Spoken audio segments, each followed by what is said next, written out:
Isang bagong pag-asa ang handog ng pamahalaan sa mga mamamayang nagbago na ng landas mula sa makakaliwang grupo. Sa pamamagitan ng Safe Conduct Pass na ipagkakaloob ng National Amnesty Commission, binibigyan sila ng pagkakataon na magbalik loob at muling magtaguyod ng normal na buhay sa lipunan.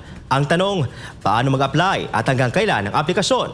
Narito ang balita ni Stella Maris. Bagamat napariwara at tumalikod sa pamahalaan, hindi pa rin tinatanggal ang karapatan sa mga dating rebelde upang magbago at magkaroon ng bagong buhay. Paano nga ba at ano ang hakbang para magkaroon ng Safe Conduct Pass? Kailangan lang po namin ng application na ma-receive ng opisina namin.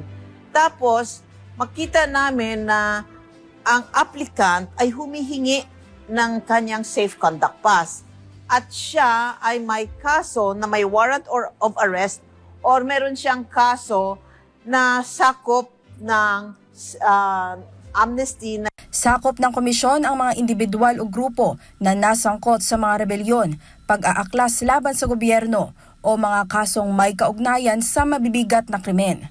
Ayon kay Attorney Lea Tanodra Armamento, chairperson ng National Amnesty Commission, malaki ang maitutulong ng Safe Conduct Passes sa mga aplikante para makapagproseso sila ng kanilang amnesty na hindi natatakot lumabas kung may warrant of arrest man habang hinihintay nila ang resulta ng aplikasyon. Karamihan din umano sa mga nag-apply ng amnesty ay medyo may edad na, kaya kinakailangan nilang pumunta sa mga pagamutan. Once na nabigyan ka ng Safe Conduct Pass, ang warrant of arrest mo, i-hold ang pag-serve sa'yo.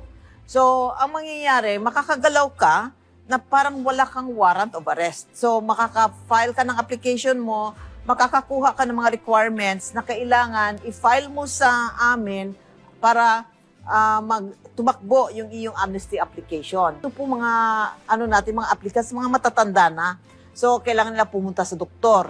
Kailangan nilang pumunta sa mga hospital. And then, kailangan nila mabisita ang kanilang miyembro ng pamilya. Hindi basta-basta ang aplikasyon para sa Safe Conduct Pass dahil ito ay dadaan sa masusing pagsusuri at desisyon mula sa National Amnesty Commission at mga kaakibat na ahensya ng gobyerno at ipapasa ang aplikasyon sa Office of the President upang tiyakin na hindi ito maabuso ng mga oportunista. Kapag nag-grant na ang amnesty, magkakaroon ng malaking epekto ang Safe Conduct Pass sa aplikante. Ito ay may kakayahang magpawalang bisa ng kanilang warrant of arrest, mag-dismiss ng kanilang kaso, at may pagkakataon na silang lumabas ng malaya. I-verify din po natin yan sa NBI, i-verify din natin po yan sa police, sa prosecutor's office, tsaka sa court. Ang ating basis for granting of amnesty, of Safe Conduct Pass, hindi lang sa allegation ng applicant,